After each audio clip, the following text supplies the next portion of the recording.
Welcome back. After 15 months of devastating war, Hamas and Israel have agreed to a ceasefire agreement to end the hostilities in Gaza and see the release of hostages captured by Hamas and Palestinian prisoners in Israel. The ceasefire agreement, mediated by Egypt, Qatar and the United States, is divided into 3 phases and is expected to come into force this Sunday.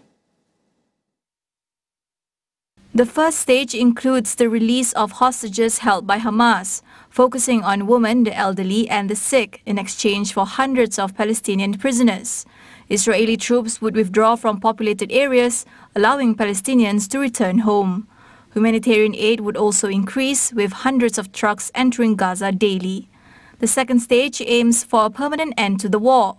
Negotiations, beginning by the 16th day of Phase 1, would work towards the release of all remaining hostages, including men, in exchange for more Palestinian prisoners.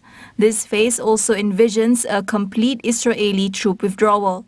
The final stage focuses on addressing the return of any remaining bodies and the reconstruction of Gaza, overseen by Egypt, Qatar and the UN, an effort that could take years.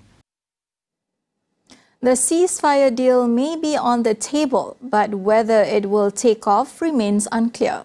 Today, Israeli Prime Minister Benjamin Netanyahu has hit pause on his cabinet's vote, citing last-minute disputes with Hamas. His office claims Hamas backed out of key parts of the agreement, but didn't elaborate on the specifics. Hamas, however, insists it's committed to the agreement, with senior leader Izzat al-Rashid backing the deal.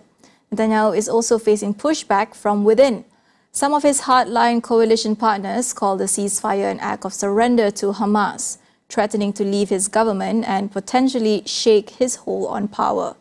Behind the scenes, negotiators are working through the night to iron out the finer details, chief among them deciding which Palestinian prisoners will be released in exchange for hostages held in Gaza.